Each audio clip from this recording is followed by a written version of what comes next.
What do you base your decisions on? The world is overflowing with information. But is it truly right? The Zen Mind Challenge. Sound of one hand. One day, he visited a Zen master. How can I make decisions without doubt? The master replied, listen to the sound of one hand clapping. He couldn't answer. You are thinking too much. A clap is heard when two hands come together. But what if there is only one hand? We are trapped by fixed ideas and conventional thinking.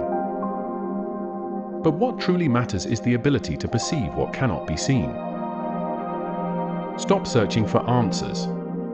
Just feel.